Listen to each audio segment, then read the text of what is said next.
The early morning sun cast a pale glow over the neighborhood streets as Officer Ray Donovan's patrol car cruised slowly past the rows of modest houses and corner stores. The engine's low hum echoed his thoughts, jaded, weary, and laced with a bitterness he barely tried to conceal. His eyes darted from window to window, catching glimpses of the day coming to life. A shopkeeper arranging fruit, a jogger pounding the pavement, a boy zipping his backpack. Suddenly, Ray's attention locked onto a sleek black sedan parked just outside Westbrook Academy.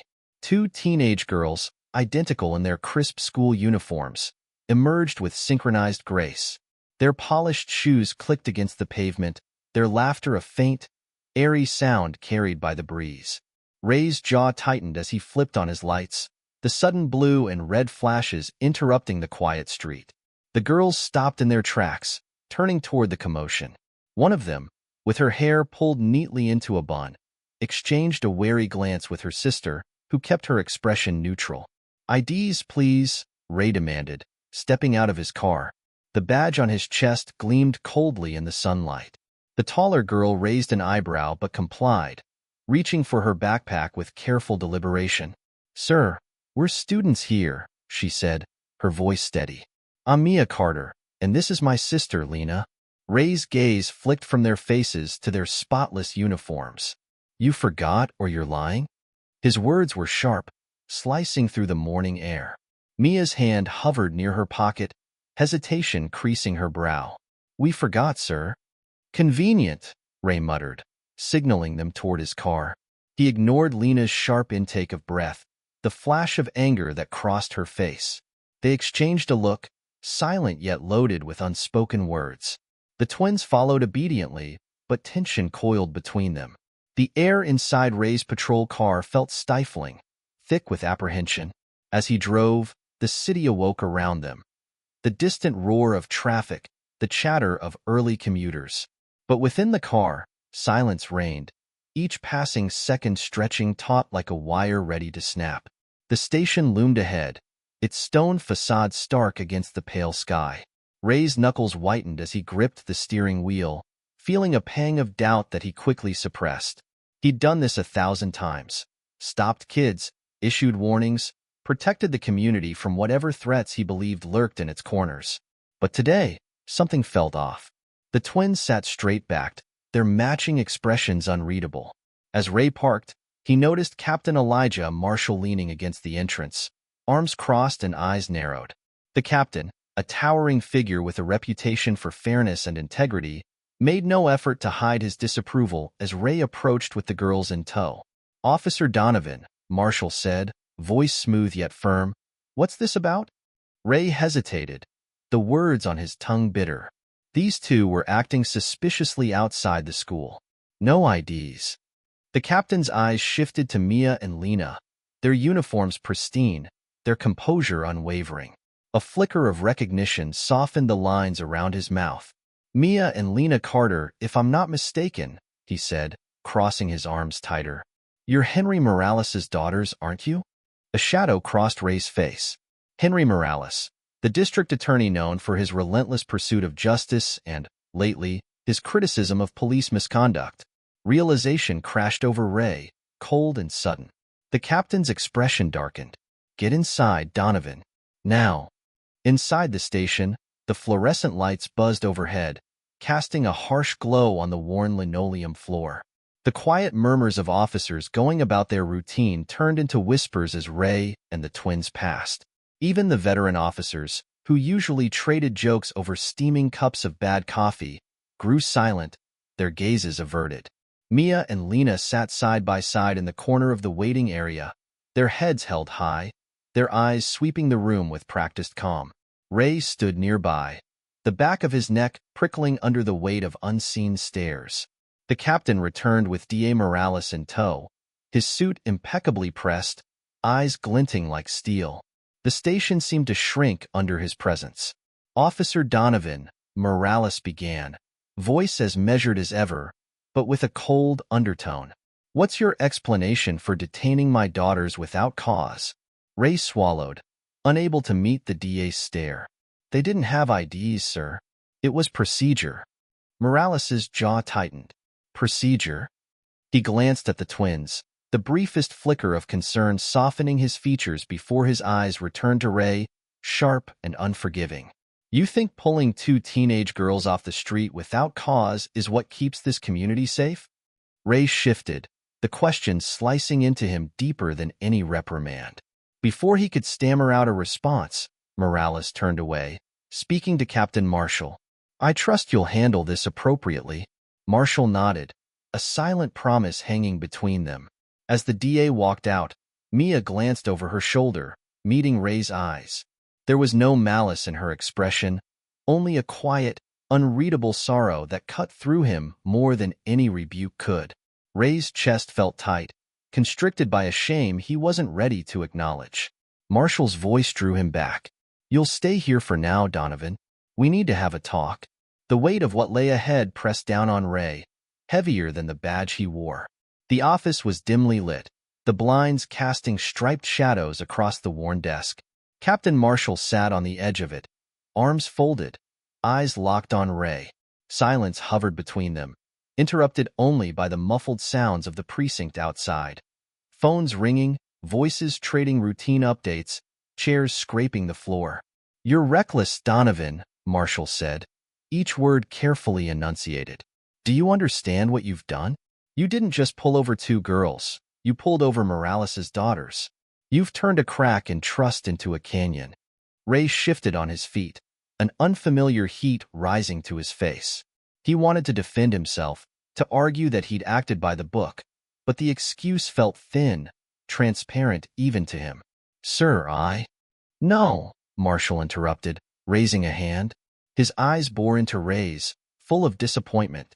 Your personal biases clouded your judgment, and now we have to fix the mess. Ray looked down, his fingers tapping a nervous rhythm against his leg.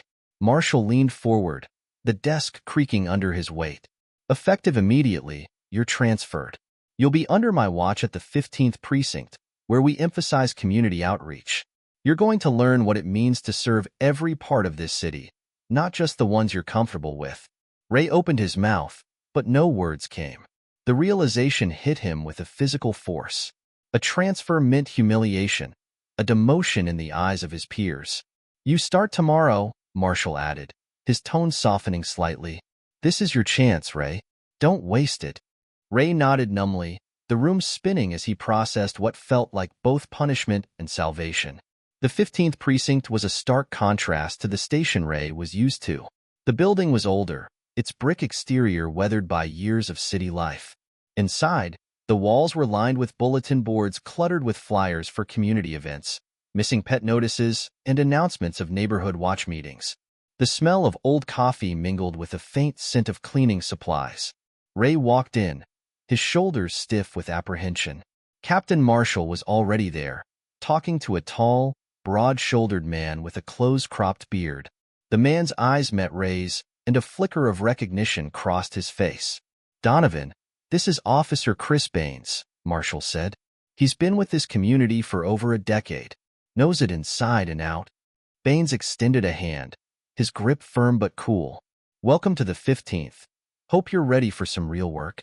Ray forced a nod, feeling the weight of judgment in Baines's steady gaze. He scanned the room, noting how the officers moved with a sense of camaraderie he hadn't seen in his former precinct. There was laughter, shared conversations, the passing of files over desks with easy familiarity. Marshall clapped Ray on the back. We'll start with outreach tomorrow. Meet me at the community center at 8 a.m. sharp. Ray's gut clenched. Community work wasn't what he had in mind when he first joined the force. But as he took in the warm buzz of the precinct, a nagging voice whispered that this was exactly where he needed to be. The next morning, the sky was a canvas of slate-gray clouds as Ray parked his car outside the community center. It was a modest building with peeling paint and a hand-painted sign above the door. A few people milled about, their coats pulled tight against the chill. Ray noted their glances, eyes that lingered just a second too long before looking away. Marshall was waiting at the entrance, his posture relaxed but his eyes sharp. Glad you made it, he said.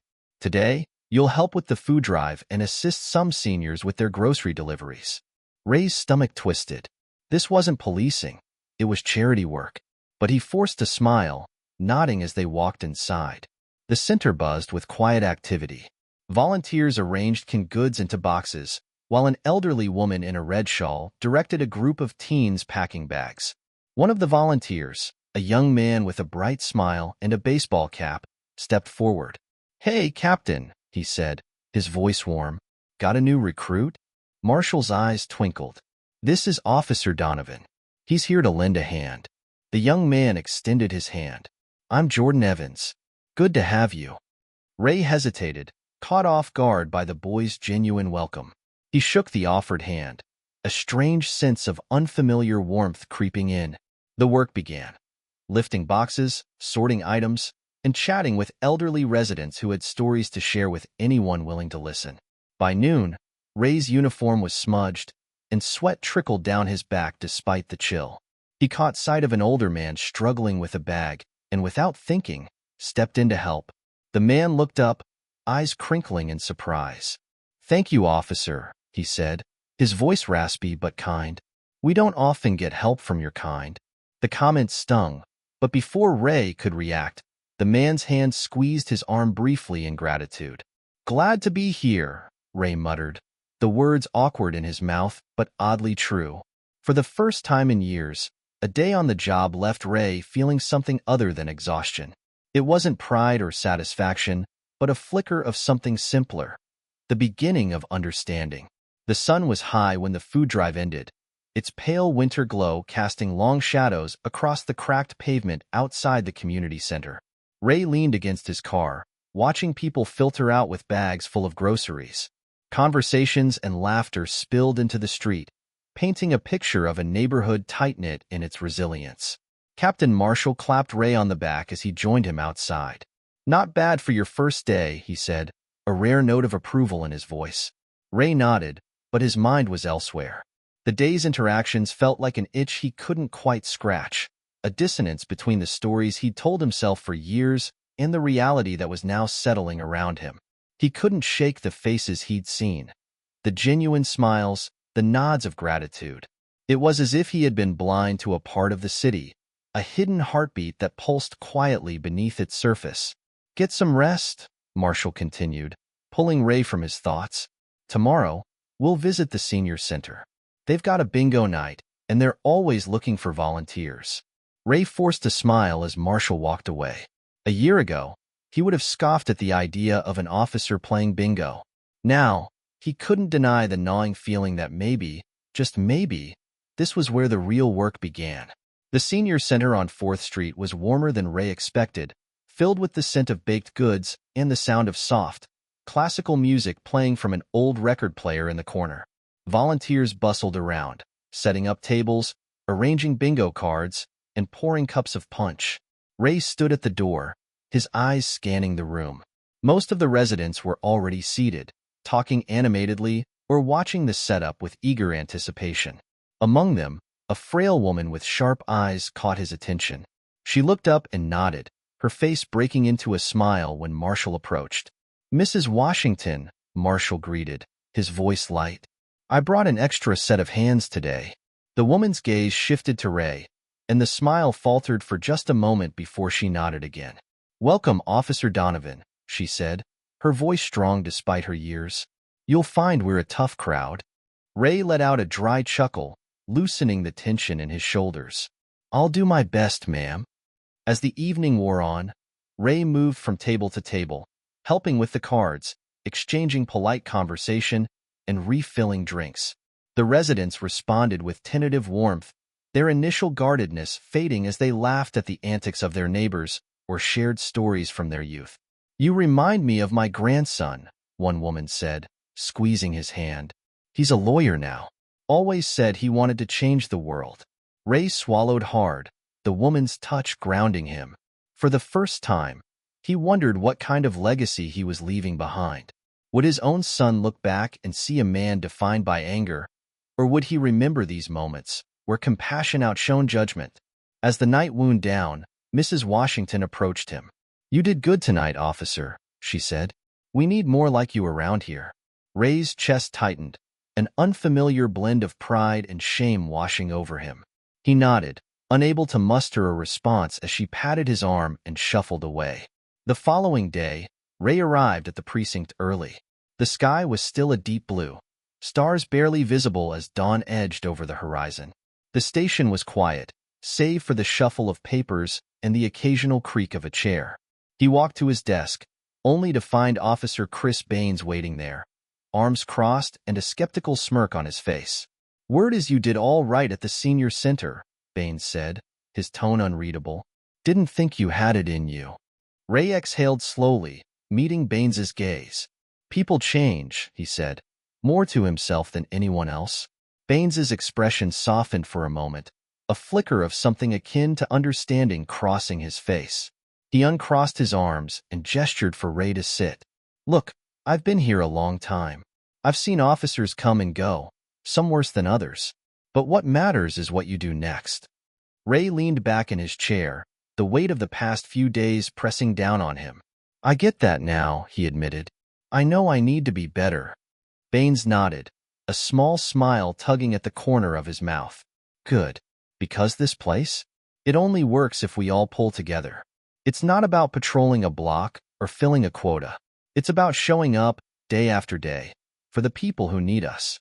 Before Ray could respond, Marshall's voice echoed across the room. "Donovan, Baines, in my office. Now." The two exchanged a look before heading to the captain's office. Inside, Marshall stood by the window, hands clasped behind his back. He turned as they entered, his face unreadable. "We've got a situation," he said, cutting straight to the point. "There's been a threat against Mia and Lena Carter. Anonymous, but credible." Ray's blood ran cold. Memories of the twins' steady gazes and the quiet sadness in Mia's eyes flashed through his mind. He felt the floor drop out from under him as Marshall's words sank in. "We need to handle this carefully," Marshall continued, eyes fixed on Ray. "And I'm counting on you to help us make this right." Ray's heart thudded in his chest, a mixture of fear, shame, and determination coursing through him. This was more than an assignment.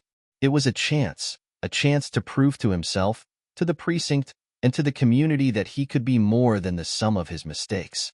And this time, he would not let them down. Ray sat in the small briefing room, its walls plastered with maps and photographs pinned at odd angles. Captain Marshall stood at the head of the table, the harsh fluorescent light accentuating the lines of fatigue on his face. A handful of officers crowded the room, their eyes scanning the reports before them. "We need a full-scale operation," Marshall said, his voice steady. "Anonymous threats aren't uncommon, but when they target the daughters of the district attorney, we take it seriously."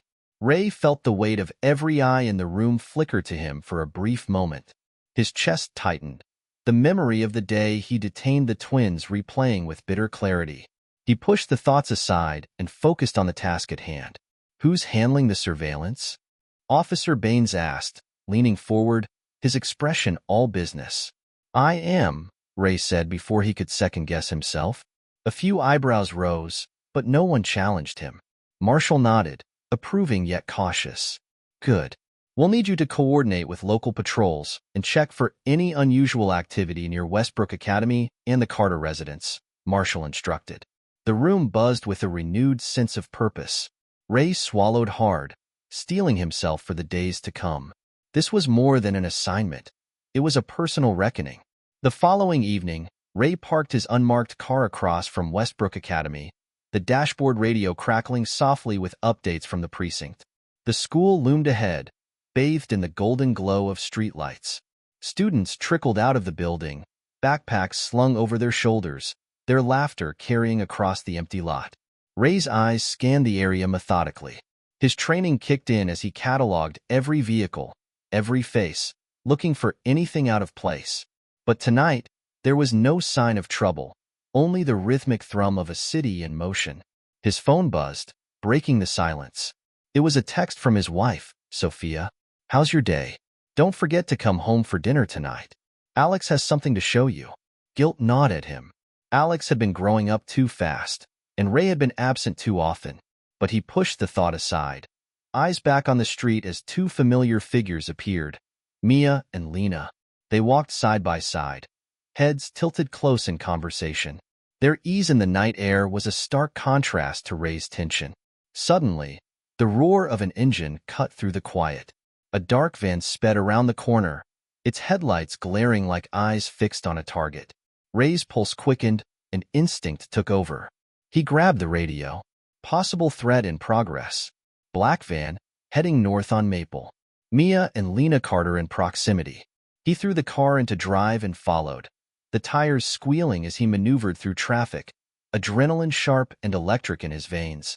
The van weaved through the narrow backstreets, its taillights flickering like a heartbeat. Ray kept his distance, his hands locked tight around the steering wheel as he called in updates. "This is Donovan, visual contact maintained. Request backup at East and 3rd. Copy that, units en route." A voice confirmed over the radio, its static buzzing in the tense silence. Ahead, Mia and Lena moved faster, their faces glancing nervously at the van that had passed them. They couldn't have known that Ray was there, that safety hovered just beyond the shadows. The van made a sharp left, tires skidding on the wet pavement. Ray followed, anticipation twisting in his gut. He could see it now, its side panel dented, a dark outline of a driver barely visible through the tinted window. The road opened into an industrial zone, abandoned warehouses standing like silent sentinels. It was the perfect place for something to go wrong. Ray pressed the accelerator, closing the gap. The van slowed, pulling into an empty lot. Ray's fingers hovered over his holster as he stepped out, each heartbeat a drum pounding in his ears. "Police!" he shouted, voice steady even as his hands trembled with the weight of what was at stake. The van's engine cut off, the driver's side door opening slowly. A figure stepped out, dressed in dark clothing, face obscured by a cap. He hesitated, eyes darting around before lifting his hands. Suddenly, Mia's voice pierced the quiet.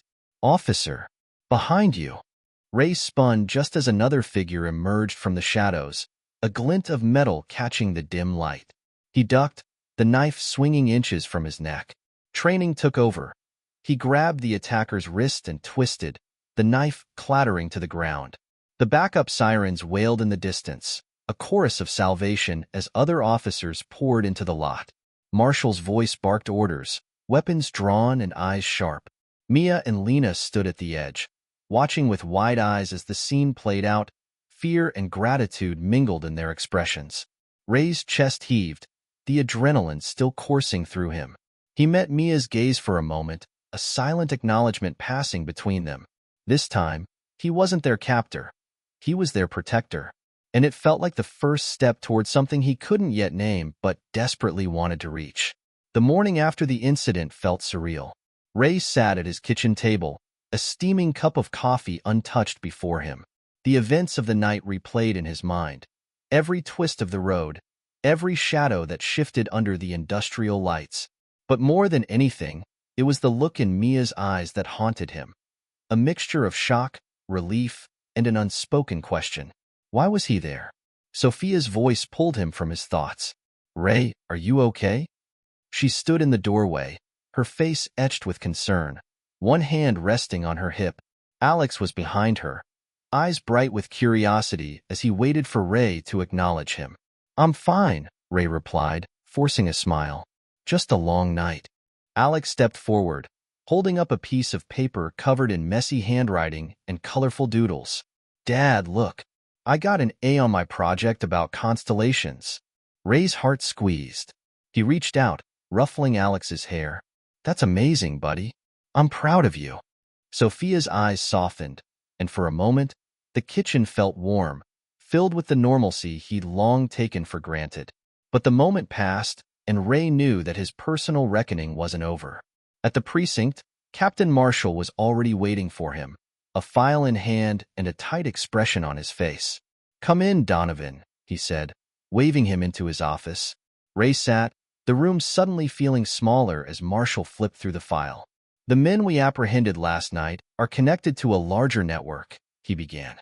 "But that's not what we're here to discuss." Ray's shoulders tensed. He knew what was coming.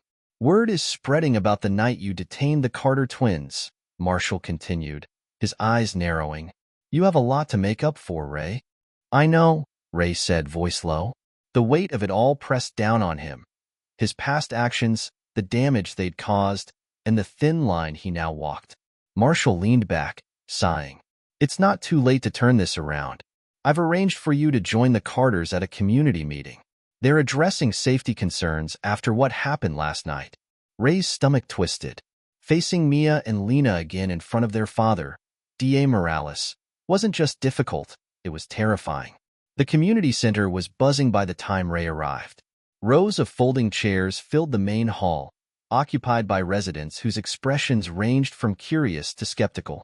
At the front, D.A. Henry Morales stood next to Mia and Lena, his presence commanding the room without a word. Lena glanced up as Ray entered, her eyes narrowing with recognition but betraying no emotion. Marshall nodded at Ray from across the room, a silent reminder of his purpose here. Taking a deep breath, Ray made his way to the side, blending into the line of uniformed officers stationed as a show of support. Morales stepped forward, clearing his throat. The room fell silent. Last night, my daughters were targets of an incident that could have ended far worse, he began, his voice steady but heavy with emotion. But it also showed us something important. Our community is only as strong as the trust we build within it. His eyes swept over the room and landed on Ray. The crowd followed his gaze, murmurs rippling like an uneasy tide. Ray's pulse quickened as Morales continued, I believe in accountability, but I also believe in change. Officer Donovan was there last night, and he prevented a tragedy. Mia's expression softened, a small nod of acknowledgement. It wasn't forgiveness, but it was something. Ray stepped forward, clearing his throat. I've made mistakes, he said, his voice strained but resolute. I can't take back what I did, but I can show up, like I did last night, and prove that I'm committed to being better, not just as an officer, but as part of this community. A silence settled over the room, heavy and expectant. Then, to his surprise, a voice spoke up from the back. We need more than words, an older woman said. Mrs. Washington from the senior center stepped into the light, eyes sharp but not unkind. But actions like last night are a start. The tension eased, replaced by a cautious, fragile hope. The days that followed were filled with more outreach than Ray had ever imagined. He attended neighborhood meetings, volunteered at food drives, and spent time at the senior center, where Mrs. Washington eyed him like a hawk but eventually offered him a slice of her famous sweet potato pie. One evening, as he finished helping an elderly man with groceries, he saw Lena waiting by the door. She approached, her steps measured, arms crossed over her chest. Officer Donovan, she began, her voice cool but steady. Why are you really doing this? Ray met her eyes, the guilt that had lodged itself in his chest loosening just a bit. Because it's the only way I know to make things right. I don't expect forgiveness, Lena, but I want to earn your trust, day by day. She studied him, her expression unreadable.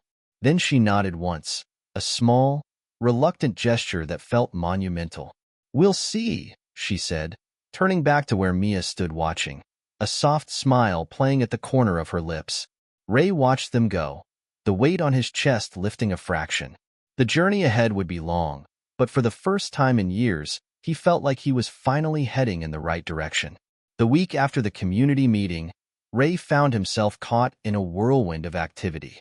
Each day, he dug deeper into the life of the neighborhood, volunteering wherever he was needed. One evening, as twilight spread its soft hues over the city, Ray stood outside the local library helping Jordan Evans, the young volunteer from the community center, stack boxes of donated books. Thanks for your help today, Officer Donovan, Jordan said, his voice warm. He placed the last box on the cart and dusted his hands. The kids really look forward to the book club. For some of them, this place is an escape. Ray paused, a flicker of surprise crossing his face. He hadn't realized just how much these small acts meant. It's Ray, he said, a faint smile breaking his usually stoic demeanor. And it's no problem. Jordan's eyes widened for a moment before he returned the smile. Ray, then, maybe next week you could come by and read to them? The thought made Ray's chest tighten with a mix of nerves and an unexpected warmth. I'd like that, he replied, his voice more certain than he felt. As they locked the library doors, Ray noticed a group of teens huddled across the street, their laughter spilling into the quiet. Among them was Malik, a kid Ray had noticed before. Always on the edge of trouble, but never fully stepping over the line. Jordan followed Ray's gaze and sighed. "That's Malik," Jordan said. "Smart kid, but he's at a crossroads." Ray nodded slowly, the gears in his mind turning. For the first time, he wondered if reaching out might prevent someone else from making the mistakes he once had. The next day, Ray approached Captain Marshall with a proposal. They sat in Marshall's office, the afternoon sun casting stripes through the blinds. "Captain, I'd like to start a mentorship program for the kids in the neighborhood," Ray said, his tone steady. "Nothing formal at first, just spending time, helping them with homework, talking to them. Especially kids like Malik." Marshall's brows lifted, a smile threatening to break through his usual stern expression. "I didn't expect this from you, Ray," he admitted, "but it's a good idea. Just remember, trust isn't given. It's earned." Ray nodded, the captain's words echoing the lesson he was beginning to learn firsthand. That evening, Ray walked to the basketball courts where Malik and his friends usually hung out. The court was alive with the rhythmic thump of the ball and the shouts of teenagers calling plays. When Ray appeared, the noise stuttered, eyes narrowing with a mixture of suspicion and challenge. Malik stood off to the side, leaning against the chain-link fence. His eyes met Ray's, dark and wary. "Hey, Malik," Ray called, keeping his voice casual. "Mind if I join in for a game?" The court fell silent again, a few kids snickering, but Malik's mouth twitched in the ghost of a smile. "You play?" he asked, raising an eyebrow. Ray shrugged, stepping onto the cracked asphalt. "I used to." The game started tentatively, the other players watching Ray closely, but soon the competition and laughter took over. Ray found himself panting, muscles aching in a way they hadn't in years. By the time the game ended, sweat dripped down his temples, but a grin broke across his face. Malik's smirk had turned into a genuine smile. "You're not bad for an old man," Malik teased, a spark of respect in his eyes.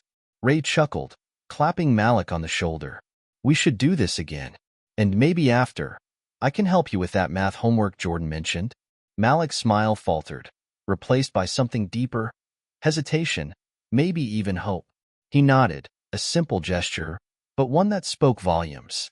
Word of Ray's involvement spread slowly, like a cautious ripple through the community. Some people still looked at him with guarded eyes, memories of past missteps not easily forgotten. But others started to nod when they passed him on the street, and the scowls of distrust softened. One afternoon, Ray found himself back at the senior center, helping Mrs. Washington set up for bingo night. She watched him arrange chairs with the practiced ease of someone who'd been doing this work for months, not weeks. "You're different, Ray," she said suddenly, breaking the silence. "I've seen men try to change before, but it's rare they stick with it." Ray looked up, meeting her keen eyes. "I've got a lot to make up for, Mrs. Washington," he admitted, setting the last chair in place. "But I'm trying."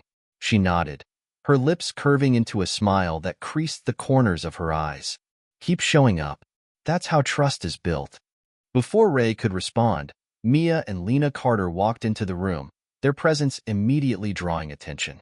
Lena's eyes swept over the scene, pausing on Ray. A moment passed where they just looked at each other, the room's quiet hum receding like a distant wave. "Officer Donovan," Lena said, her voice steady but softer than before. "We heard about the mentorship program. Thank you for that." Ray swallowed, an unexpected lump in his throat. "It's Ray," he corrected gently, "and it's the least I can do." Mia's lips curved slightly, a small but genuine smile that mirrored the one Ray had worn during the game with Malik. It was a silent acknowledgement, an unspoken understanding that things were changing, however slowly. And for the first time, Ray believed that change could last. The following days passed in a blur of activity. Ray balanced his police duties with his volunteer work, showing up to play basketball, help with school projects, and talk to parents about keeping their kids on track. But the path wasn't always smooth. One afternoon, Ray sat on a bench outside the community center, head bowed and fingers laced tightly together. The weight of the past clung to him like a shadow, doubts gnawing at the edges of his mind. Had he really changed? Or was he just going through the motions? The laughter of kids playing nearby filled the air, a reminder of what he was trying to protect. "Hey, Ray," a familiar voice called. He looked up to see Jordan approaching, a cautious smile on his face. "Everything okay?" Jordan asked, sitting next to him and leaning back with an easy familiarity. Ray sighed. "Some days, I wonder if people will ever see me as anything more than my mistakes." Jordan chuckled, surprising Ray. "You know, when you first showed up, I thought you were just another cop trying to score points. But I see you here every day, talking to Malik, listening to people, putting in the work. That's more than just playing a part." Ray's lips twitched into a small smile. "Thanks, Jordan." They sat in silence for a moment before Jordan glanced sideways. "By the way, Malik said he's going to ask you for help on his college essay. I think that's a good sign." The knot in Ray's chest loosened a bit, replaced by the warm glow of progress. It was small, but it was real. The sense of cautious hope was short-lived. One evening, just as Ray was preparing to leave the precinct, Captain Marshall called him into his office. The look on the captain's face was enough to set Ray on edge. "We got word that one of the men involved in the van incident is connected to a larger network." "They're not done, Ray," Marshall said, handing him a report. "And there's chatter that they're looking for a way to make a statement." Ray's hands clenched around the paper. The familiar adrenaline of an impending threat coursed through him, but this time it was different. This time, he felt the weight of every young face he'd come to know, the laughter and hope he'd shared with them. "Do we know their target?" Ray asked, voice tight. "Not yet," Marshall said, "but we're keeping an eye on places they might strike." Ray left the office with a storm in his chest. The thought of Malik, Jordan, Mia, or Lena caught in the crossfire fueled an anger he hadn't felt in a long time. He drove through the neighborhood, eyes alert for anything out of place. He passed the library, the park, the senior center, his mind mapping each corner like a battleground he was determined to defend. As he turned down a familiar street, Ray saw a group of kids walking home from an after-school program. Among them was Malik, his backpack slung low over one shoulder, laughter ringing out as he teased his friends. Ray pulled over, watching for a moment, then got out of the car. "Hey, Malik," Ray called. The boy turned, his smile fading into a look of surprise. "Everything okay, Ray?" Malik asked, eyes narrowing with curiosity. "Yeah, just checking in," Ray said, forcing a smile. "Keep an eye out, okay? If you see anything strange, let me know." Malik frowned, the playful energy around him dissipating. "Is something going on?" "Just a precaution," Ray said, resting a hand on Malik's shoulder. "Take care of each other."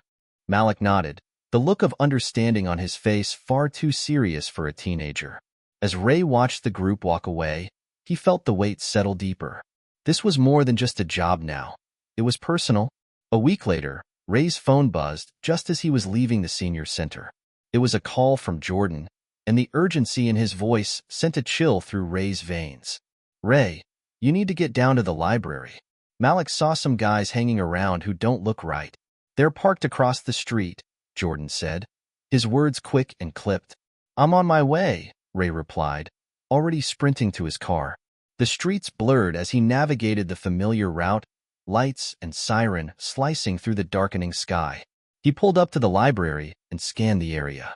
A dark sedan idled across the street, windows tinted and engine rumbling like a coiled threat. Ray's eyes darted to the library entrance where Malik and Jordan stood, trying to act casual but visibly tense. Ray approached, heart pounding. "Jordan, Malik, go inside and stay there," he said, voice low but firm. The boys exchanged a glance, but did as they were told. Ray took a deep breath and approached the car. "Police, can I help you?" Ray called out, his hand hovering near his holster. The driver's window rolled down, revealing a man with a sharp jaw and eyes that glinted with menace. He said nothing, just stared at Ray with a smirk that spoke louder than words. A tense silence stretched before the car suddenly roared to life and sped away, tires screeching against the pavement. Ray's pulse raced, but relief washed over him when he turned to see the boys peeking out from behind the library's glass doors. Malik's eyes met his, wide with a mix of fear and gratitude. Ray stepped inside, the adrenaline still thrumming in his veins. "You okay?" he asked. Malik nodded, his bravado slipping. "Yeah. Thanks, Ray." Ray rested a hand on Malik's shoulder. "You did the right thing, calling me. We look out for each other, remember?" Jordan grinned, the tension in the room easing. "I guess we do." For the first time, Ray felt the full meaning of those words resonate in his chest. This was the community he had come to protect, not just with the shield on his chest, but with the heart he was learning to trust again. The encounter at the library left the precinct buzzing with new tension. Captain Marshall held an emergency briefing, the room packed with officers. Ray stood in the back, his shoulders tense as Marshall paced at the front. "The incident last night confirms what we feared. The threat is real and ongoing," Marshall said, his eyes sweeping the room. "But we have leads. Officer Donovan, your vigilance at the library put us ahead. We need more of that, from everyone." Ray felt a surge of determination at Marshall's acknowledgement. He'd spent months trying to prove he was more than his past mistakes. Now, the stakes were higher than ever. After the meeting, Ray was approached by Baines, who had been skeptical of him since the day he arrived. Baines's expression was unreadable, arms crossed as he studied Ray. "Good work last night," he said at last, his voice gruff. "Looks like you're not just playing the part." Ray nodded, meeting Baines's gaze. "Thanks. We're all in this together." Baines's mouth twitched into the semblance of a smile. "Let's keep it that way." It wasn't exactly camaraderie, but it was progress. And in Ray's eyes, that was enough. The next evening, Ray attended another community meeting, this time hosted in a school auditorium that smelled faintly of chalk and old wood. Residents filled the seats, their voices a murmur of worry and speculation. Ray stood near the back, blending into the crowd until D.A. Morales took the stage. Henry Morales exuded authority, but tonight there was an edge to his tone. "We're facing a threat that targets the safety of our children and our neighbors," he began. "This isn't just about my daughters or a few incidents. This is about protecting our entire community." A murmur of agreement swept through the crowd. Ray spotted Mia and Lena sitting in the front row, their expressions serious. They'd come despite the risk, and Ray's respect for them grew. "I want you to know," Morales continued, his eyes finding Ray in the crowd, "that our local officers are working tirelessly to keep us safe.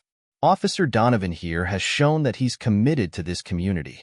Ray felt heat rise to his face as people turned to look at him, some with curiosity, others with reluctant approval. It wasn't a full acceptance, but it was a start. When the meeting adjourned, Mia and Lena approached him. Lena spoke first, her voice measured. "Thanks for what you did at the library." Ray nodded. "Just doing my job." Mia's eyes softened. "No, it's more than that. We see it." Ray didn't know how to respond, so he just said, "I'll keep showing up." And for the first time, he felt like he really meant it. 2 days later, Ray's phone buzzed in the early hours of the morning. The sound sliced through the quiet of his house, waking him instantly. It was Marshall. "Get down to the precinct. We've got a new development," the captain said, his voice sharp. Ray's mind raced as he dressed and sped to the station. The streets were dark, the city holding its breath in the small hours before dawn. When he arrived, the station was alive with activity. Officers were clustered around desks, maps pinned to the walls and red lines connecting locations. Marshall pulled Ray aside. "We tracked the sedan from the library incident to an abandoned warehouse near the docks. We're planning a raid." Ray's heart thudded in his chest. This was it, the chance to stop whatever plan was in motion. "Who's leading?" Ray asked. "I am," Marshall said, then paused. "And I want you with me." Ray nodded, the weight of trust settling on his shoulders. This was his moment to prove himself, not just to the precinct but to the community he had grown to care about. The team assembled under the cover of night, their movements precise and silent. The warehouse loomed ahead, a hulking structure outlined by the faint glow of streetlights and the distant rumble of the river. Ray stood next to Marshall, weapon ready, the radio in his ear crackling softly. The plan was clear: surround, breach, and secure. Ray's pulse quickened, the familiar mix of fear and focus sharpening his senses. "Go," Marshall ordered, and the team moved. The door was forced open, and the dark expanse of the warehouse swallowed them. Flashlights cut through the gloom, illuminating stacks of rusted equipment and crates covered in tarps. A sudden movement to the left made Ray's heart jolt. He swung his light, catching the shadow of a man bolting for an exit. "I've got him!" Ray shouted, sprinting after the figure. The clatter of boots on concrete echoed through the space as Ray gave chase. The man burst through a side door, and Ray followed into the cold night, their breaths clouding in the frosty air. "Stop! Police!" Ray's voice rang out, but the man didn't slow. Ahead, a chain-link fence stood as a final barrier. The suspect leaped, fingers clawing at the metal, but slipped just as Ray closed in, tackling him to the ground. The scuffle was brief. Ray pinned him, the man's face pressed to the gravel, eyes wide with defiance. Officers surrounded them, Marshall's voice cutting through the chaos. "Good work, Donovan." Ray caught his breath, looking around at the scene. Officers were securing the area, handcuffing others they'd found in the warehouse. Relief surged through him, tempered by the knowledge that this was just one battle in a larger war. As the man was hauled to his feet, he smirked at Ray, a sinister gleam in his eye. "You think this changes anything?" he sneered. Ray didn't flinch. He met the man's gaze, steel in his voice. "It's a start." And as dawn's first light broke over the city, Ray knew that he was no longer standing in the shadows. He was finally fighting for something that mattered, shoulder to shoulder with those who believed in him, and for the first time in years, the path ahead seemed clear. The dawn that followed the raid bathed the city in hues of orange and pink, softening the edges of a night defined by sirens and shouted commands. Ray stood outside the precinct, the cool morning air brushing against his face as he watched officers and residents move through the streets. Despite the victory, tension hummed beneath the surface. The raid had been a success, but the man's parting words echoed in Ray's mind. "You think this changes anything?" The precinct was quieter than usual when he stepped inside. Captain Marshall was in his office, the door ajar. He looked up as Ray entered, dark circles under his eyes. "Morning, Donovan," Marshall said, his voice rough with exhaustion. "Sit down." Ray sank into the chair opposite Marshall's desk. Reports from the raid were spread out like a mosaic of chaos, photos, maps, and transcripts of hurried interviews. "We disrupted something big," Marshall said, leaning back. "But it's not over. The intel we recovered points to a network reaching deeper than we thought. This is bigger than just a few guys running operations out of a warehouse." Ray nodded, the weight settling deeper. "So, what's the plan?" Marshall's eyes met his, a rare glint of respect in them. "We keep going, but I need you to stay sharp, especially with the mentorship program you've started. It's doing more good than you realize."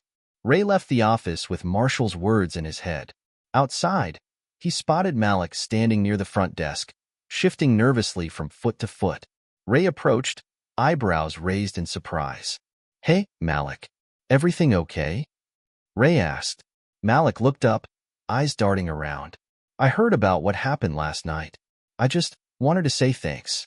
And, ask if you're still up for helping me with that college essay." The corner of Ray's mouth lifted in a small smile. "Of course, Malik. Come by the community center after school." As Malik nodded and turned to leave, Ray felt a pang of hope push through the exhaustion. Despite the shadows still lurking in the city, small lights were beginning to shine.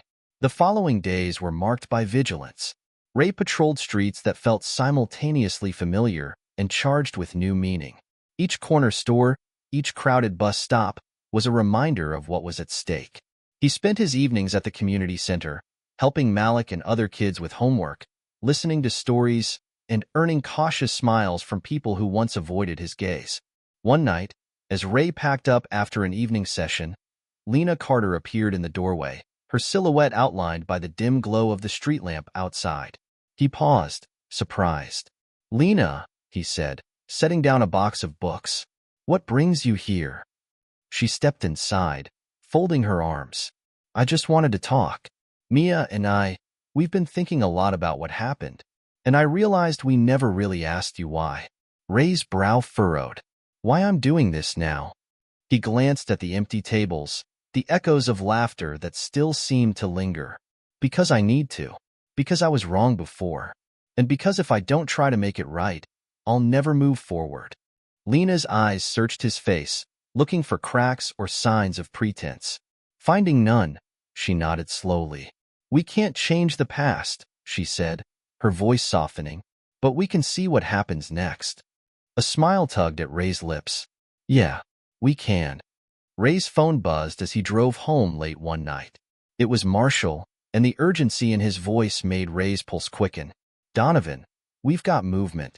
One of our informants says there's a gathering at the old rail yard. Could be connected to last week's raid. Ray turned the car around, siren off as he approached the meeting point. The rail yard sprawled out under the pale light of a full moon, its rusting tracks and abandoned train cars casting long shadows.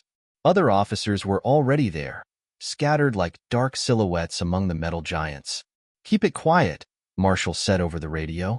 We need eyes on this before we move. Ray crept forward, positioning himself behind a stack of metal crates.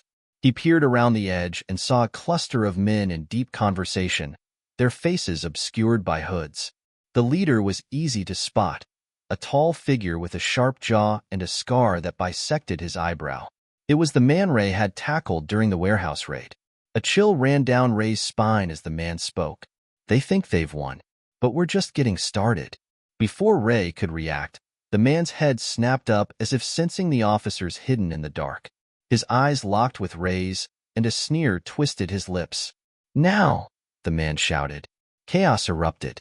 Flashlights flared to life. Commands shouted into the frigid night.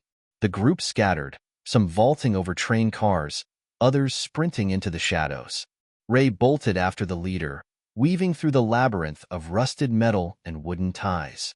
The man led him to the far end of the yard, turning suddenly with a knife glinting in his hand. Ray skidded to a halt, breathing hard. It ends here, Ray said, voice steady despite the hammering of his heart. The man lunged, the blade slicing through the space between them. Ray dodged, adrenaline and training guiding him as he grabbed the man's wrist, twisting until the knife clattered to the ground. They grappled, the clash of limbs and gasps filling the air until Ray finally pinned the man down. Backup arrived moments later, cuffs snapping into place and officers breathing sighs of relief. Marshall approached, eyes gleaming with hard-won triumph. Good work, Donovan, he said. Ray nodded, catching his breath. He glanced around the yard, seeing the last of the suspects being led away. The city's dark corners seemed just a little bit brighter, and for the first time, Ray felt like the scales were tipping toward justice. As he stood there, the cold night pressing in, he knew this was just another step in a long journey. But it was a step he would take again and again. For the community that now felt like home. Ray sat in the precinct's break room the morning after the rail yard raid. The buzz of activity outside the door contrasted sharply with the silence in the small, sun-dappled space.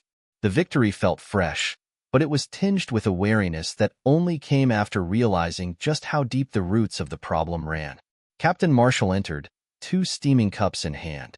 He set one down in front of Ray and took a seat across from him. You did well last night, Marshall said, the corners of his eyes crinkling with a rare smile. It was a big win for the city. Ray nodded, fingers tracing the rim of his coffee cup. It's a step, he said, but there's still a lot to do. Marshall's expression turned thoughtful.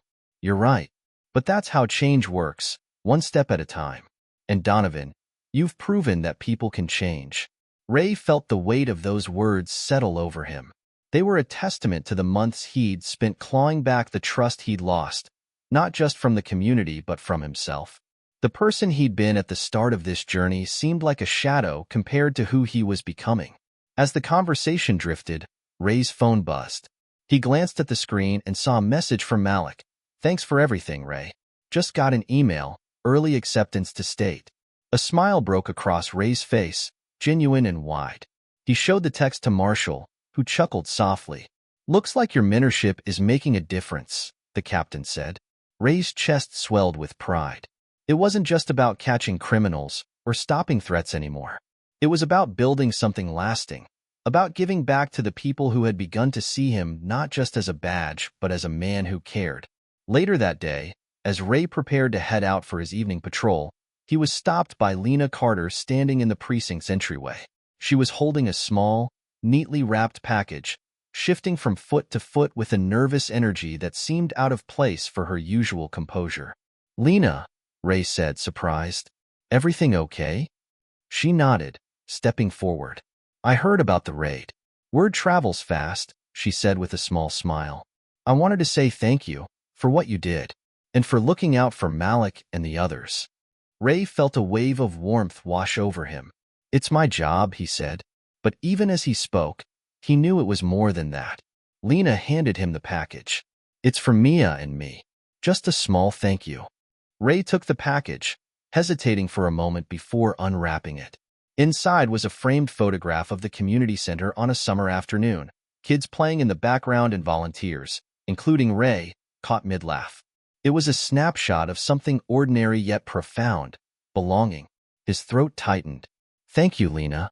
This means a lot." She nodded, the hint of a smile playing on her lips. "Keep showing up, Ray. We see it." The conversation ended with a simple wave as Lena walked out into the evening light, leaving Ray with the photograph and a feeling he hadn't fully grasped in years: hope.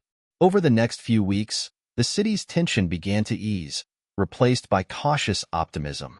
The raid had sparked a renewed sense of vigilance, but also hope that positive change was possible. Ray's presence at community events was no longer met with skeptical glances, but with nods and, occasionally, a "good to see you, officer." One afternoon, Ray visited the senior center for bingo night, an event he'd come to look forward to more than he'd expected. Mrs. Washington greeted him with her usual sharp eyes and a playful tap on the arm. "Still coming around, eh?" she teased. "Guess we haven't scared you off yet." Ray laughed, the sound genuine. "Not a chance, Mrs. Washington. Who else would make sure you don't cheat at bingo?" The room erupted into good-natured laughter as the game began. Ray watched the room, heart full, as seniors bantered and swapped stories. Across the room, he spotted Mia and Lena talking with a group of volunteers. They caught his eye and waved, the distance between their initial distrust and now felt like a bridge fully crossed. Midway through the night, Malik burst through the doors, breathless and grinning. "Ray, they put my essay on the school bulletin board." His excitement was contagious, drawing cheers and claps from the crowd. Ray walked over, clapping Malik on the back. "Told you you'd get there," he said, pride evident in his voice. The rest of the night passed in a blur of bingo calls and chatter. As Ray prepared to leave, he stood at the door for a moment, taking in the scene. A community united, resilient, and stronger than before. It wasn't perfect, and challenges still loomed, but there was a sense of togetherness that hadn't been there months ago. Ray stepped out into the night, the city lights twinkling above him. The road ahead would still be difficult, but he knew now that each step, no matter how small, could create ripples that would last. And that, he realized, was how true change began. One person, one moment, one choice at a time. The first frost of winter glistened on the city streets as Ray walked through the neighborhood on his evening patrol.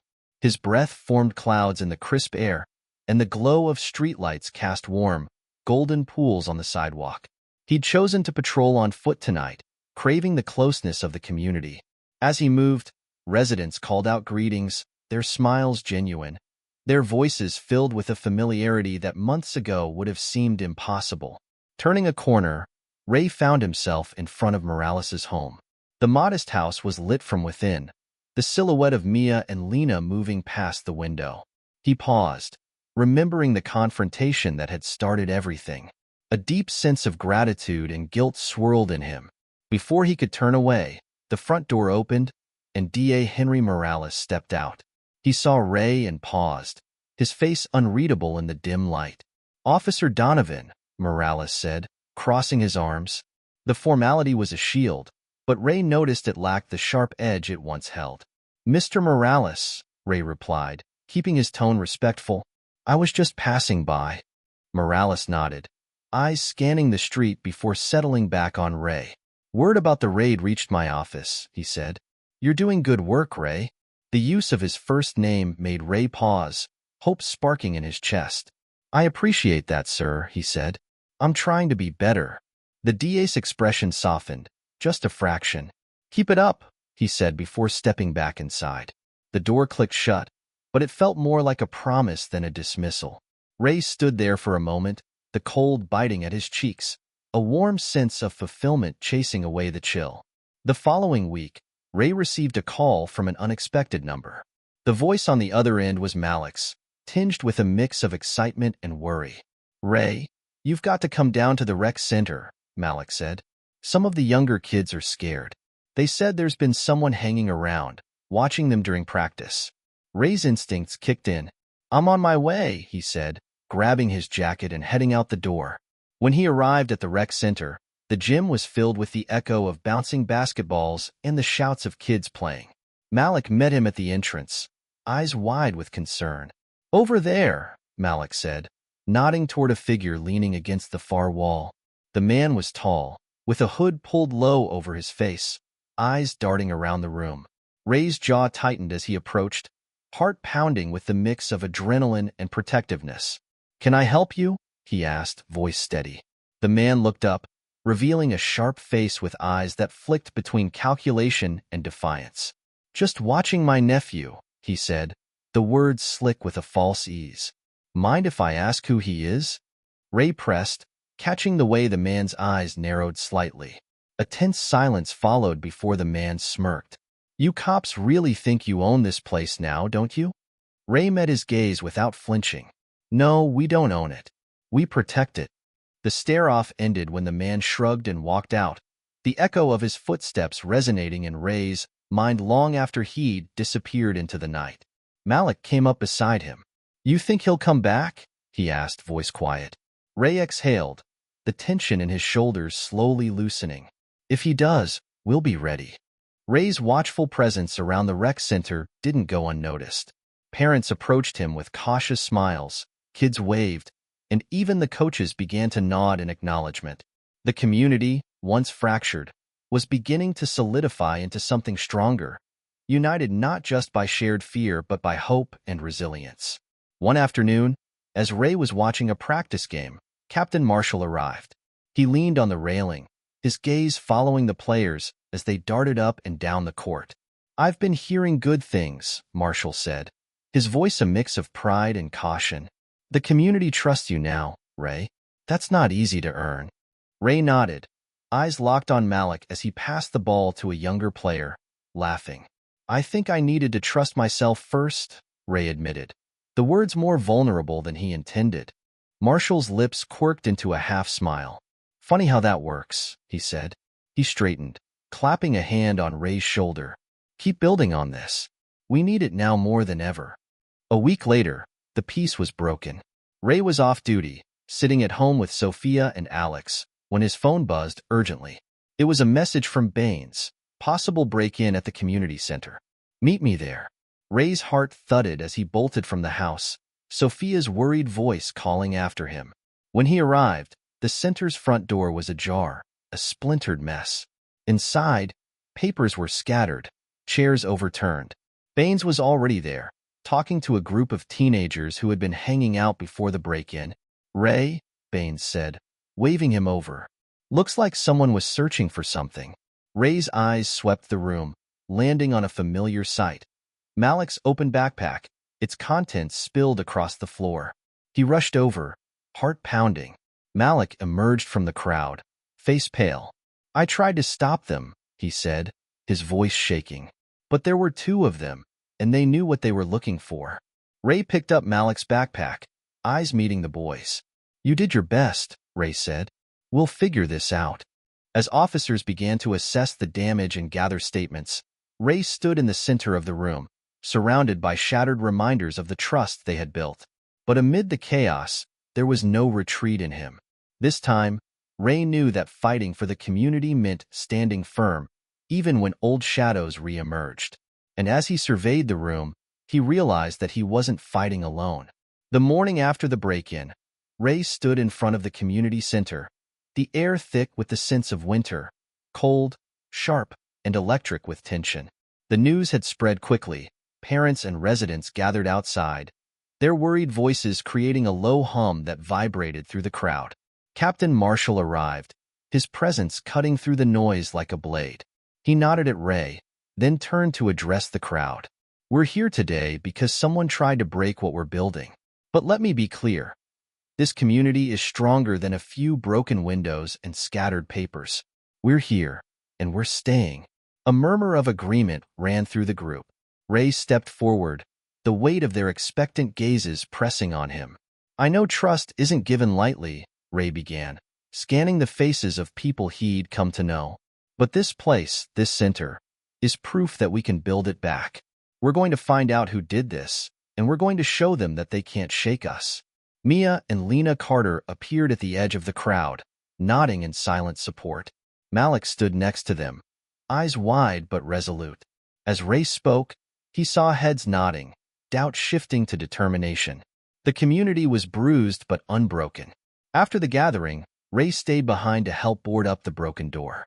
Malik joined him, hammer in hand and a serious expression on his face. They're not going to win, are they? Malik asked, pausing to wipe his brow. Ray looked at him, seeing not just a boy, but a young man determined to stand his ground. No, they're not, Ray said, voice steady. Not as long as we're here. A few days later, Ray was called into Marshall's office. The captain sat behind his cluttered desk, papers and files spilling over the edges like a chaotic map of the city's troubles. Beside him stood a figure Ray hadn't expected to see, D.A. Henry Morales. Ray, Morales said, his expression unreadable, but his tone devoid of the past animosity. I'm here because we need to act. Whoever targeted the community center is connected to something bigger, and it's time we tackle it together. Ray's eyes darted between Marshall and Morales, trying to gauge the unspoken shift. What do you need from me? He asked. Marshall leaned forward, folding his hands. We need someone who's got the trust of the community, someone who's proven they're not just another batch. We need you, Ray. Morales spoke up, his voice stronger now. There's a council meeting tonight, where we'll outline plans for tighter security and increased funding for community programs. We need your voice there. People listen to you now. Ray's pulse quickened. The idea of speaking in front of the city council, alongside Morales, felt monumental. But as the initial shock wore off, it was replaced by a steely resolve. I'll be there, he said. That evening, the city council chamber was packed. The room was lit by harsh overhead lights that gleamed off polished wood and the anxious faces of those gathered. Reporters scribbled notes, their eyes sharp and alert. Ray stood at the podium, his fingers gripping the edge as he glanced out at the crowd. Familiar faces dotted the room. Mia and Lena, Mrs. Washington, Malik, even Baines leaning against the back wall with arms crossed but a slight nod of encouragement. Ray took a deep breath. We all know why we're here, he began, his voice strong despite the hammering of his heart. We've come a long way, but last week's break-in reminded us that there are still people who want to see us divided. We can't let them. The room was quiet, hanging on his words. He continued, this isn't just about a building. It's about what it represents, unity, hope, and safety. And those are worth fighting for. A ripple of approval spread through the room. Ray looked at Morales, who gave a small, approving nod before addressing the council. We need the city's full support. Increased funding for outreach programs and resources for law enforcement dedicated to protecting our neighborhoods. As the council deliberated, Ray stepped down, exhaling the tension in his chest. People approached him, shaking his hand, their eyes holding something he'd spent months earning, trust. After the meeting, Mia approached him, her smile small but genuine. You did good up there, she said. We all see it, Ray. Ray felt the weight of her words, the significance of being seen not as a villain or a badge, but as someone who belonged. The path hadn't been easy, but it was moments like this that reminded him why he kept walking it. As he left the chamber, the cold night air filled his lungs, crisp and invigorating. The city around him was far from perfect, but for the first time, he believed it could become something better. And so could he. The success of the city council meeting breathed new life into the community, but it also brought new challenges. The following week, as Ray continued his patrols and mentorship at the community center, whispers of trouble spread. There were murmurs of retaliation, and Ray could sense the anxiety threading through the streets like a silent pulse. Late one evening, Ray sat at the kitchen table with Sophia, the comfort of their home clashing with the unease that had settled in his chest. Alex had already gone to bed, and the house was filled with the quiet ticking of the clock. "You seem distant," Sophia said, setting down her mug of tea and reaching for his hand. Ray looked up, the warmth of her touch anchoring him. "It's just, things are heating up again. After the break-in, and with the council meeting, there are people out there who feel threatened. They're bound to push back." Sophia's brow creased with worry, but her eyes held steady. "Just remember why you're doing this. Remember who's behind you." Ray squeezed her hand, a silent thank you in the gesture, but as the night deepened and shadows stretched through the room, he couldn't shake the feeling that something was coming, something that would test everything he'd rebuilt. The tension snapped 2 nights later when Ray received a call that rattled him to his core. It was Malik, his voice thin and edged with fear. "Ray, there's someone outside my house," Malik whispered. The sound of footsteps and a muffled voice came through the line. "Stay inside and lock the doors," Ray said, already pulling on his jacket and grabbing his keys. "I'm on my way." The drive was a blur of flashing lights and pounding blood. When he arrived, the street was quiet, but the tension was palpable. Malik stood at the window, eyes wide, while his mother hovered nearby, worry creasing her face. Ray approached cautiously, scanning the street and nearby alleys. A sudden rustle caught his attention, and he turned, catching sight of a figure disappearing around the corner. Ray pursued, feet pounding against the asphalt. His radio crackled with updates as backup arrived, lights slicing through the night. The suspect darted into an empty lot behind a cluster of old shops, only to find himself surrounded. He hesitated, glancing around like a cornered animal. Ray stepped forward, keeping his voice calm. "It's over. We don't want anyone to get hurt." The man's gaze was wild, and Ray's heart clenched as he recognized him. It was the same hooded figure from the rec center. But before Ray could react, the man turned and dropped a small object, sending a plume of smoke into the air. By the time it cleared, he was gone, vanished into the city's maze of alleys. Ray's shoulders sagged as he exhaled, frustration and relief clashing inside him. Malik was safe, but the escape was a stark reminder that the threats lurking in the city weren't just fleeting. They were calculated and persistent. Back at the precinct, Ray met with Captain Marshall and a select team of officers. The tension in the room was palpable, every officer's expression reflecting the stakes of the situation. "We've identified him," Marshall began, placing a photograph on the table. It was the man Ray had seen at the rec center and chased tonight. "Victor Reyes, a known associate of the group we broke up during the raid."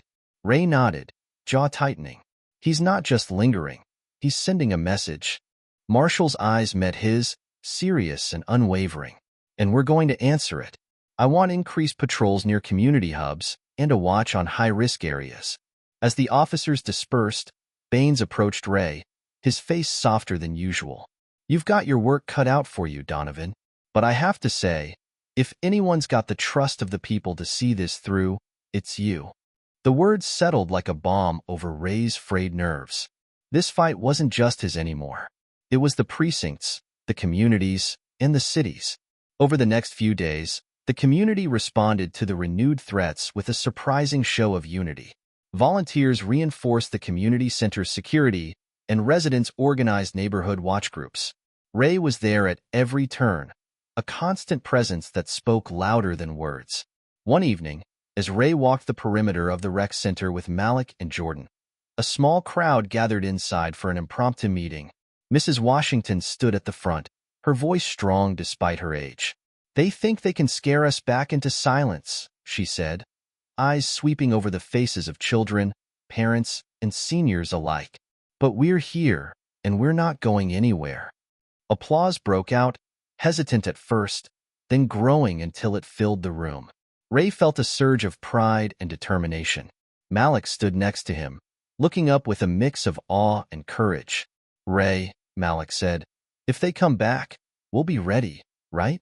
Ray looked at him, seeing the resolve of an entire community in the boy's eyes. "Yes, Malik," he said, voice steady. We will. That night, as Ray patrolled the neighborhood, the echoes of Mrs. Washington's speech and the community's applause followed him, a promise carved into the winter air. The threats were real, but so was the bond that now held this part of the city together. And for Ray, that was worth every battle yet to come. As the days passed, a strange calm settled over the neighborhood. It felt almost too quiet, like the city was holding its breath, waiting. Ray remained vigilant, his senses tuned to every creak and murmur in the precinct. He spent his afternoons at the community center, working alongside Malik, Lena, Mia, and Jordan to organize safety drills and create phone chains in case of emergencies. One evening, Ray found himself sitting on the community center's worn front steps, Malik by his side. The street was quiet, just the faint hum of distant traffic and the occasional bark of a dog. Malik glanced at him, a question flickering in his eyes. "Ray, do you ever get scared?" Ray looked up at the sky, the deep blue fading into night. "All the time, Malik," he admitted. "But fear's not the problem. It's what we do with it that matters." Malik nodded thoughtfully, the weight of Ray's words settling over him. "I think I get it. Being scared means you care, right?" Ray's chest tightened. "Exactly. And that's why we don't let them win." They sat in comfortable silence, the strength of their resolve woven into the quiet night. Whatever storm was coming, Ray knew he wasn't facing it alone. The calm was shattered a few days later. Ray's phone buzzed just as he was wrapping up at the precinct. It was a message from Mia. "You need to come to the community center. Something's wrong." Ray's stomach dropped as he sped to the center. When he arrived, a small crowd had gathered outside, their faces pale with concern. Mrs. Washington approached him, her lips pressed into a thin line. "They left a message," she said, her voice tense. Ray pushed through the crowd and stepped into the center's main hall. Scrawled across the walls in red paint were the words, "You can't protect them all." The threat was a punch to his gut, but Ray steadied himself, turning to the crowd. "We're not backing down," he said, his voice firm. "They want us scared, but we've come too far to turn back now." His words were met with murmurs of agreement, but the tension was unmistakable. He knew that fear was creeping into the community, casting shadows over the unity they'd worked so hard to build. Later, as Ray and a few volunteers scrubbed the paint from the walls, he felt the weight of responsibility settle over him. He was no longer just a protector. He was a symbol of resilience, and his choices would set the tone for everyone looking to him for strength. The next day, Ray and his team at the precinct coordinated a plan to protect the neighborhood. Increased patrols, checkpoints, and designated safe houses were set up, and officers briefed residents on what to do if they spotted suspicious activity.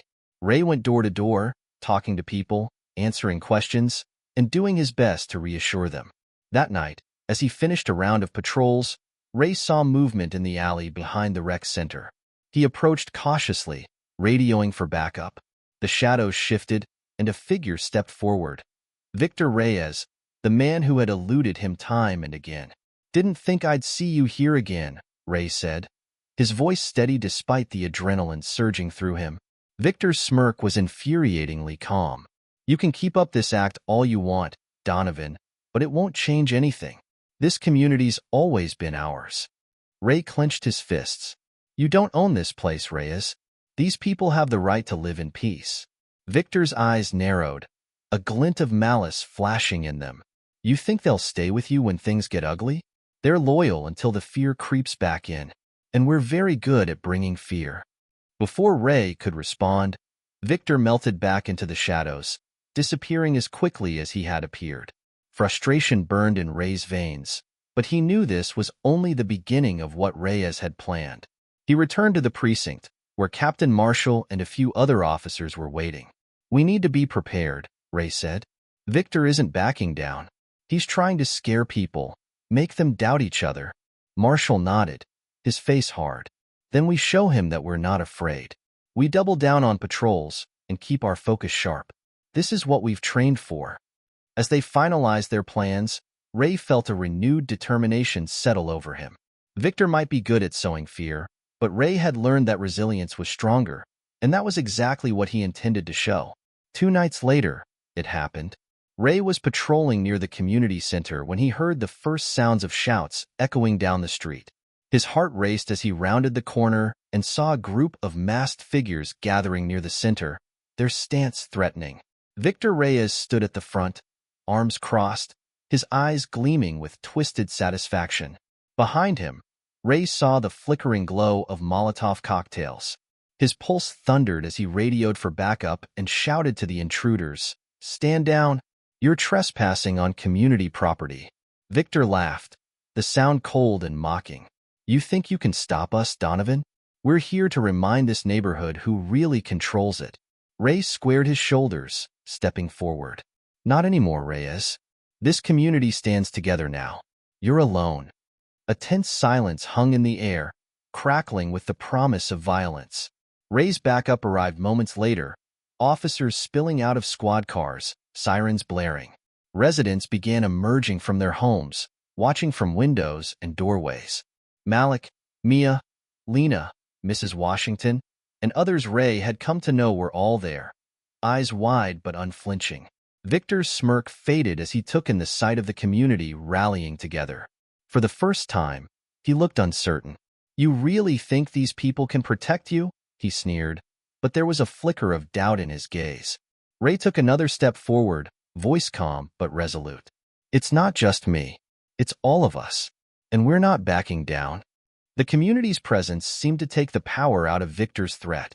Slowly, one by one, his accomplices began to back away, their resolve wavering as the unified front of residents and police became impossible to ignore. With a final sneer, Victor spat on the ground and turned, signaling for his followers to retreat. "This isn't over, Donovan," he growled. "But next time, you won't be so lucky." As they disappeared into the night, Ray exhaled, the adrenaline slowly draining from his system. He turned to the crowd, meeting each set of eyes that had come out to stand by him. Malik stepped forward, his voice steady but soft. "We did it." Ray looked around at the people who had once been wary of him but now stood united. "Yeah, Malik," he said, his voice thick with gratitude. "We did." In that moment, Ray knew that Victor's threats would always loom in the shadows, but they'd broken his hold on the community. And as he looked into the faces of those he'd come to protect, he realized they had finally won something far more lasting. A community strengthened by resilience and trust born from courage. The morning after the standoff, the neighborhood was alive with a sense of victory and unity. Ray returned to the community center, where volunteers had gathered to clean up and repair any minor damage. Residents were sharing stories of the night before, their voices filled with pride as they recounted how they'd faced down Victor and his followers together. Ray was pulling a heavy board off one of the windows when Mrs. Washington approached, her face soft with gratitude. "I knew you'd protect us, Ray," she said, patting his shoulder. "You kept your promise." Ray felt a surge of warmth. "I didn't do it alone, Mrs. Washington. You all showed up. That's what made the difference." Nearby, Malik was helping organize supplies. When he saw Ray, he gave him a proud nod. "We couldn't have done it without you, Ray. You taught us to stand up." Ray felt his chest swell with pride. It wasn't just him anymore. This was a collective victory. And as he looked around, he saw smiles, heard laughter, and felt a peace that had been absent from the neighborhood for too long. Victor's shadow had loomed over the community, but now, the people were standing firmly in the light. A few days later, Ray received an invitation to a city hall reception honoring the community's resilience. He dressed in his uniform, feeling the weight of both the badge and the journey that had brought him here. When he arrived, the room buzzed with city officials, residents, and local leaders. At the podium, DA Henry Morales was addressing the crowd, his tone filled with respect. "This neighborhood has shown remarkable courage in the face of threats. It is because of their strength and the dedication of our law enforcement that they've triumphed." He paused, his gaze drifting toward Ray. "There's one officer in particular who deserves recognition. Officer Ray Donovan not only protected this community but became part of it. He reminded us all of what it means to serve with heart." Applause erupted, and Ray's face heated as he stepped up to the podium. He looked out at the crowd and spotted familiar faces: Mrs. Washington, Malik, Mia, Lena, all cheering for him. He cleared his throat, the magnitude of the moment settling over him. "This is an honor," he began, voice steady despite his emotion. "But this victory belongs to all of us. I came here to do a job, but what I found was a family that stands up for each other. I'm proud to be part of this community, and I'm committed to protecting it with everything I've got." As he stepped down, Morales extended a hand. Ray shook it, feeling the weight of past conflicts dissolve in the strength of that grip. "Well done, Ray," Morales said, a hint of pride in his voice. "Keep taking care of them." Ray nodded, the unspoken understanding passing between them. This was more than recognition. It was respect and trust, rebuilt from the ground up. The days that followed brought a sense of peace that Ray had never thought possible. The community was thriving, and Ray's role within it had transformed. He spent his time helping organize neighborhood events, attending council meetings, and mentoring more kids, some of whom were even thinking about careers in law enforcement. One afternoon, Malik approached him with a wide grin, holding a letter. "Ray, I got accepted into the criminal justice program at State." Ray's eyes widened, pride surging within him. He clapped Malik on the back. "That's incredible, Malik.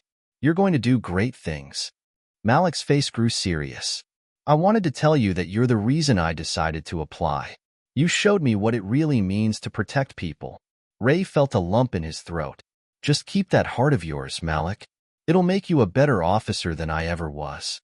The two shared a quiet moment, both aware of the unspoken promise in Malik's future. Ray knew that his journey had come full circle.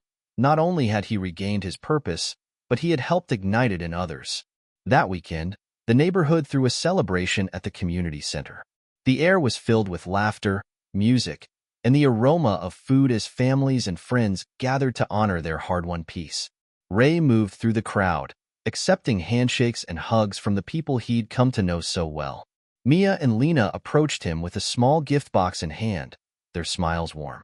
"Open it," Mia urged. Inside the box was a small, hand-carved wooden figure, a police officer standing tall beside a group of children. "It's from all of us," Lena said softly. "A reminder of what you helped us build." Ray felt tears prick his eyes as he held the figure. "Thank you," he managed, his voice rough with emotion. "This means more than you know." As he looked out over the crowd, Ray felt a sense of fulfillment unlike anything he'd ever experienced. The community was thriving, and he was finally part of something lasting and meaningful. As the sun set over the neighborhood, Ray stood on the community center steps, looking out over the people who had become his family. Sophia and Alex joined him, and he wrapped an arm around his son's shoulders.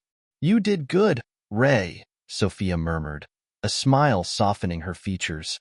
Ray nodded, his heart swelling with gratitude. The road that had once been lonely and steep was now filled with warmth, trust, and love. This community had given him purpose, and he'd given it everything he had. As the stars blinked to life above them, Ray took a deep breath, feeling the weight of the past lift, replaced by a deep, steady peace. The community's journey had come full circle, and so had his own. Together, they had faced down darkness, built something unbreakable, and emerged stronger than ever. This was no longer just his duty, it was his life. And as he stood surrounded by family, friends, and the neighborhood he'd helped protect, Ray knew that he'd finally found his true calling, not just as an officer, but as part of a community united in hope, resilience, and love. The journey wasn't over, but it was just beginning, and Ray was ready for whatever came next. Months passed, and the community settled into a peaceful rhythm. Ray's relationship with the neighborhood felt solid and unshakable, each day reinforcing the trust that had taken so long to build. He continued his regular patrols and volunteer hours, often finding familiar faces wherever he went. It wasn't just his duty anymore. It was a commitment, one that came from a place deeper than obligation. One afternoon, Ray found himself at the neighborhood park. The air was filled with the laughter of children, Malik and Jordan among them, organizing a game of basketball with the younger kids. Ray watched with a sense of pride, knowing he'd had a part in creating this moment of safety and joy. Mia and Lena approached him, smiles on their faces. "It's amazing to see how much things have changed," Mia said. watching the game with a soft expression. Ray nodded, his gaze following the kids on the court. It's because everyone believed in something bigger than their fears. Lena looked at him thoughtfully. And because you led the way. Ray glanced at them, feeling a warmth spread through him. He wasn't just a protector anymore. He was a friend, a mentor, a part of something he'd never thought he'd find. The peace wasn't just confined to the neighborhood. Word of Ray's work had reached other parts of the city, inspiring officers, community leaders, and residents alike. Captain Marshall called Ray into his office one morning, a glint of pride in his eyes. Ray, I've had some calls from other precincts. They're interested in setting up programs similar to what we've done here, Marshall said, leaning back in his chair. Ray's eyes widened. You mean mentorship programs? Community outreach? Marshall nodded. It's clear we're onto something that works, and I want you to be involved. Help these other precincts see what's possible. The opportunity was both humbling and exciting. Ray had spent so long focused on rebuilding trust in his own neighborhood that he hadn't thought about how far their example might reach. I'd be honored, he said, feeling a surge of determination. Marshall extended his hand. Let's get to work. With Marshall's support, Ray began spending a few days each week meeting with precincts across the city, sharing his experience and helping implement similar programs. The process wasn't easy. Some officers were skeptical, while others were open to change but unsure where to begin. Yet Ray's steady presence, combined with the success of his own community, opened doors and changed minds. At one such meeting, a young officer approached him after the session, eyes shining with admiration. Officer Donovan, I want to bring this to my precinct, she said. But how did you do it? How did you get them to trust you? Ray considered the question, remembering every moment of doubt, every challenge. By showing up day after day, by listening and learning, and by proving that you're there to serve, not control. The officer nodded, a look of understanding dawning on her face. Ray realized that his journey was no longer just about his own redemption. It had become a blueprint for others. And that was perhaps the most meaningful outcome of all. The community held a gathering to celebrate the progress they'd made together. Families brought dishes to share, local musicians played, and the center was filled with laughter, music, and memories. It was a day to recognize how far they had come and to honor the unity that had blossomed from struggle. Malik was there, proudly wearing a sweatshirt from the criminal justice program he'd recently started. Ray watched him laugh and chat with his friends, a sense of pride swelling in his chest. Mrs. Washington clapped him on the back, beaming. Look what you've done, Ray. You've given this community hope. Ray smiled, feeling the weight of her words settle deep within him. We've done it together. I couldn't have done any of this alone. Across the room, he caught sight of Sophia and Alex, their faces radiant as they watched him interact with the crowd. He realized then how deeply this journey had touched every part of his life, strengthening not just his bonds with the community, but with his own family. Late one afternoon, as Ray wrapped up his work at the precinct, he received a surprising visitor. Victor Reyes's lawyer, a calm but assertive woman, stood in the lobby, waiting to speak with him. When Ray approached, she extended a letter. It's from Mr. Reyes, she said, her expression unreadable. Ray took the envelope, feeling a twinge of apprehension as he opened it. The letter was brief, the handwriting neat and unexpectedly formal. Donovan, I won't pretend to understand your choices, but I see the strength in what you've built. I underestimated you and this community. Consider this my acknowledgement that you've won something that can't be taken away. Victor. Ray folded the letter, a sense of closure settling over him. Victor's words were as close to a concession as he would ever get, and they reminded Ray of the struggle they had all endured. But more than that, it reminded him of the resilience that had come from it, the bonds that would outlast any threat. He slipped the letter into his pocket and left the precinct, feeling lighter than he had in years. Spring had arrived, bringing with it new life and fresh hope. Ray strolled through the neighborhood, the trees budding with vibrant green leaves, the air filled with the scent of blossoms. Everywhere he looked, he saw signs of growth and renewal. As he rounded the corner, he spotted Malik helping some younger kids set up a game of soccer in the park. Mia and Lena were organizing a community garden project, and Mrs. Washington was chatting animatedly with a group of parents. Ray's heart swelled as he realized that the community no longer needed him to hold it together. It was thriving, sustained by the people who had come to believe in each other.